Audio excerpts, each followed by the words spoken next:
Ang intense ng mga kaganapan ngayon sa abot kamay na pangarap sapagkat sa wakas nga ay malalaman na nila Giselle at Doc Robert na kasabwat ni Moira itong si Doc Carlos. Dito nga ay makakakuha ng ebidensya ang mga pulis at makikita nga nila dito na si Doc Carlos ang tumutulong kay Moira kaya sila natakasan nito.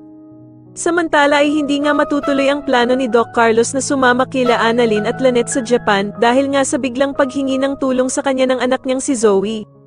At dito nga ay pupuntahan ni Doc Carlos si Moira para sana magplano ng pagtakas nito, ngunit sila Giselle at Doc Robert ang maaabutan niya sa hotel nito. Kaya naman ay magugulat ang dalawa at magdududa nga ang mga ito kung bakit naroroon itong si Doc Carlos at kung ano ang ginagawa nito sa hotel ni Moira.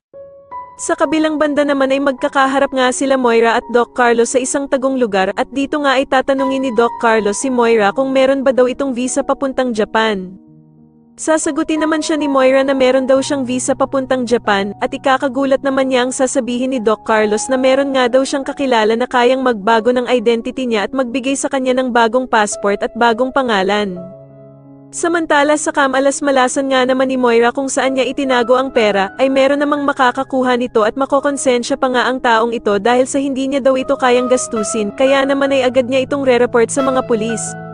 Agad namang ipapakita ng mga pulis ang pagmumukha ni Moira sa taong nakapulot ng pera dahil nga sa nakita daw niya ang taong nagtapon nito.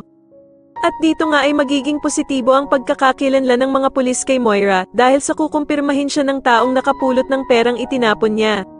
Sa tingin niyo magawa pa kayang mahuli ng mga pulis at nila Doc Robert at Giselle si Moira o magtagumpay kaya si Doc Carlos sa plano nitong pagtakas sa kanya? Mas lalo na nga talagang nagiging exciting ang mga susunod na kaganapan kaya naman ay mas lalo pa nating abangan ang mas lalong gumigandang abot kamay na pangarap. Maraming salamat po sa inyong panonood at sana po ay masubscribe niyo ako. Maraming salamat po.